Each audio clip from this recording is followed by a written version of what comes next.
اکتوبر سے تقریباً ہر روز ہم نے غزہ کا ذکر کیا ہے، کوریج کی ہے، کوشش کی ہے کہ اب تک وہاں کی تازہ ترین معلومات اور کانٹیکسٹ اور ہسٹری بھی آپ کو بتایا جائے.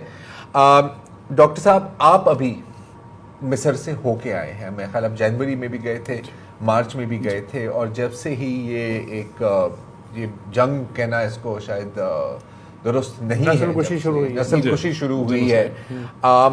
الخدمت کا بھی ایک بہت بڑا کردار رہا ہے کہ کوشش کر کے کسی قسم کی ریلیف وہاں پر پہنچائی جائے. اگر آپ تھوڑا سا میں بتا سکیں کہ یہ کیسے ممکن ہے، آپ یہ کیسے کر رہے ہیں؟ جزاک اللہ. ذرا سا میں ایک سینیریو پہلے آپ کے سامنے رکھوں گا کہ آپ تصور کیجیے جو شہید ہو گئے 34,000 وہ چلے گئے، اللہ کے پاس خیر ہے، لیکن جو 74,000 زخمی ہیں وہ بہت بڑا المیہ ہے. اس میں سے 11,000 ایسے زخمی ہیں جن کو فوری طور پہ کسی ٹرشری کیئر ہاسپٹل میں شفٹ کیا جانا چاہیے. ان کے زخموں میں پیپ پڑ رہی ہے، ان کے زخم جو خراب ہو رہے ہیں. 1,000 کے قریب ٹانگیں کاٹی گئی ہیں جس میں لوکل انیستھیٹک بھی نہیں لگایا گیا، کوئی انستھیزیا نہیں تھا. ایون سیزیرین سیکشنز ہوئے تو وہ بغیر انستھیزیا کے ہوئے. آپ اندازہ لگائیے کہ 10,000 کینسر کے پیشنٹ جو ہیں انتظار کر رہے ہیں کہ کوئی میڈیسن ان کو ملے. 1,50,000 ایسے لوگ ہیں جو کرونک ڈیزیزز میں ان کی دوائیاں بند ہیں، نہ ڈائبٹیز کی دوائی ہے، نہ ہائپر ٹینشن کی ہے، نہ استما کی ہے، اب کوئی میڈیسن نہیں ہے تو کدھر جا رہے ہیں وہ. اسی طریقے سے آپ دیکھیں کہ اس وقت 3,50,000 بچے ہیں جو میل نیوٹریشن کے شکار ہیں، اور ان میں سے 50,000 سویئر میل نیوٹریشن کے شکار ہیں، اور 30 کے 35 بچے اس وقت میل نیوٹریشن کی وجہ سے فوت بھی ہو چکے ہیں جی. اور 1,60,000 خواتین ایسی ہیں they are either on the way of family, یا انہوں نے جنم دیا ہے ایک بچے کو، نوزائیدہ کو ابھی، کیونکہ 20,000 بچے پیدا ہوئے ہیں اس 6 مہینے کے دوران. اب وہ دودھ بھی نہیں پلا سکتے. جی ہاں، اب وہ خود ان کے پاس 2 وقت کا کھانا نہیں ہے بلکہ 1 وقت کا کھانا بھی نہیں ہے، تو ان بچوں کو وہ دودھ کیا پلائیں گی، اور اپنا یہ جو فیملی وے پہ اس کا کیسے نظام ہوگا. اور صورتحال یہ تھی کہ پانی ان کا بند، ان کے جو سارے 500 ٹرک روزانہ کے رفح بارڈر سے انٹر ہوتے تھے تب وہ لوگ جیتے تھے، تو 7 اکتوبر کو وہ بند ہو گئے. پانی ان کا کاٹ دیا گیا، فلٹریشن پلانٹ تباہ کر دیے گئے، بجلی ختم کر دی گئی، ہر ایک چیز تباہ کر دی. بیسیکلی اسٹرینگولیٹ، یعنی صرف یہ نہیں کہ بھئی آپ اوپر سے بم مارے ہیں، بم بھی ایسے 70,000 ٹن بم پھینکا جا چکے. اصل تو یہ ہے کہ جی کھانا بھی بند، پانی بھی بند، بجلی بھی بند، اور اسپتال جتنے سارے تھے وہ تباہ کر دی گئے. اس سینیریو میں وہاں پہ کام کرنا ایک نائٹ میئر تھا. حقیقت یہ ہے کہ اپنی زندگی میں میں کم از کم 40 سال سے تو مختلف ملکوں میں جاتا رہا ہوں، اس سے مشکل ایریا مجھے نظر نہیں آیا. لیکن ہم الحمدللہ 8 اکتوبر سے ہی وہاں پہ فعال ہو گئے تھے. پہلا ہم نے یہ کیا کہ جو این جی اوز خود وہاں پہ پہلے کام کر رہی تھیں ٹرکی کی، وہ 11 این جی اوز تھی، اور ان سے ہمارے ریلیشنز تھے، وہ پاکستان میں کام کرتے تھے، ہم ان کے ساتھ مل کے غزہ میں کام کرتے تھے. فوری طور پہ ان کے ساتھ فنڈ سویپ کیے، انہوں نے وہیں پہ انٹرنلی چیزیں خرید کے پہنچانا شروع کی. لیکن ظاہر ہے کہ سٹورز ڈپلیٹ ہونے تھے. پھر ہم نے 2 ایریاز سلیکٹ کیے. ایک یہ ہے کہ پاکستان سے سامان بھیجا جائے، اور ایک یہ ہے کہ مصر کے اندر ہم نے اپنا آفس قائم کیا، کیمپ آفس قائم کیا، وہاں پہ ویئر ہاؤس لیا، اور وہیں پہ چیزیں خرید کے پیک کر کے اور وہاں سے بھیجنا شروع کر دیں. اور وہ بھی اب تک ہم 37 بڑے ٹریلر جو ہیں اندر بھیج چکے ہیں. اب وہ ہمارا ایج یہ تھا کہ ہمارے جو انٹرنیشنل چیپٹرز ہیں، یو ایس میں ہم رجسٹرڈ ہیں، یو کے میں ہیں، ناروے میں ہیں، جرمنی میں ہیں، ٹرکی میں، تو وہاں جو فنڈ کلیکٹ ہو رہے تھے ان کو ڈائریکٹلی وہاں ٹرانسفر کر رہے تھے. یہاں سے ہم پیسے نہیں بھیج سکتے تھے، تو وہ کام وہاں سے ہم کرتے رہے. پاکستان سے ہم نے این ڈی ایم اے سے بات کی، پاکستان ایئر فورس سے بات کی، اور اچھا لیزان ہمارا بن گیا.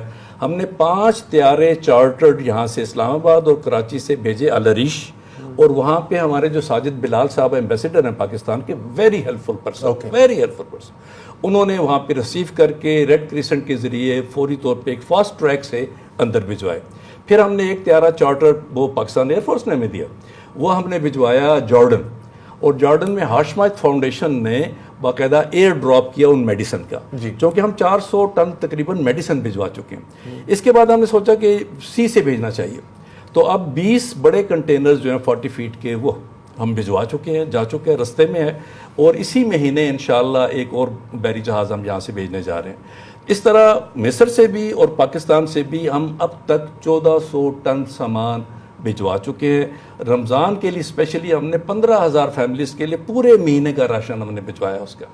اچھا، یہ ایک ایریا. اس کے بعد تھا کہ بھئی کوئی ہم ہیلتھ میں کیا کریں. اس کے لیے ہم نے فیلڈ ہسپتال کے لیے تیاری کی، ڈاکٹرز یہاں پہ رجسٹرڈ کیے، اور پاکستان اسلامک میڈیکل ایسوسیشن کے ڈاکٹرز اور ہمارا مل کے ایک ایپ بنائی ہم نے کہ جو جانا چاہتا ہے وہ اس میں رجسٹرڈ کرے. تو 3000 سے زائد ڈاکٹرز رجسٹرڈ ہیں، لیکن رستہ نہیں مل رہا. ہم نے ایک فیلڈ ہاسپٹل بھی وہاں سے باقاعدہ اس کی ورکنگ کی، اس میں انقرہ میں اگر مل جائے تو $3 ملین کا وہ تھا، اس کو شفٹ کرتے، لیکن ہمیں پرمیشن نہیں مل رہی. لیکن 20 ایمبولینسز ہم تیار کر رہے ہیں مصر میں، 2 جا چکی ہیں، 18 ہم بعد میں بھیجیں گے. 5 موبائل ہیلتھ یونٹ بھی ہم انشاءاللہ تیار کروا رہے ہیں، وہ بھی ہم انٹر کریں گے. اللہ کرے جنگ ختم ہو تو اس کے بعد ہی انٹر ہوں. لیکن اس میں جو اور ہمیں مسئلہ نظر آ رہا ہے کہ ان کی یونیورسٹیاں ختم ہو گئی ہیں، کالجز ختم ہو گئے ہیں، سکولز نہیں ہیں. اب ان بچوں کا کیا بنے گا؟ میجورٹی تو ان کی 75% جو ہے وہ تو بلو 30 والے بچے ہیں. تو ہم نے سوچا کہ جو ہم سے بند پڑا وہ ہم کریں گے.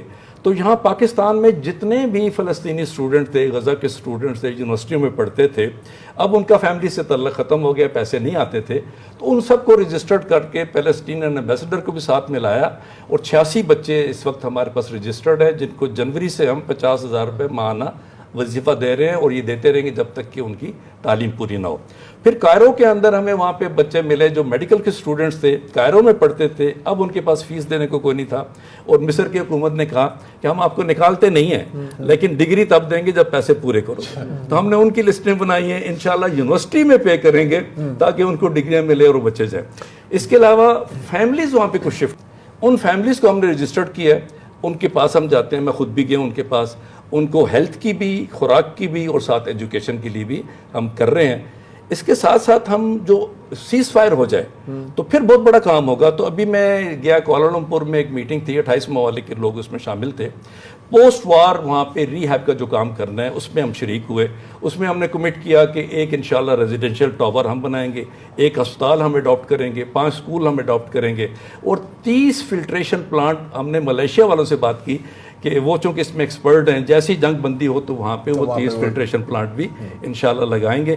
یہ ساری چیزیں چل رہی ہیں الحمدللہ. ڈاکٹر صاحب، اور یہ بہت آپ نے جتنا ڈیٹیل میں بتایا ہے، ہم حالانکہ پچھلے 5-6 مہینے میں اس کو کور کر رہے ہیں، میرا نہیں خیال کہ کسی نے بھی ہمیں اتنا ڈیٹیل میں بتایا ہو کہ واقعی میں کچھ کام ہو رہا ہے. حالانکہ ضرورت بہت زیادہ ہے وہاں پہ، جس لیول کی یہ انسانی المیہ ہے.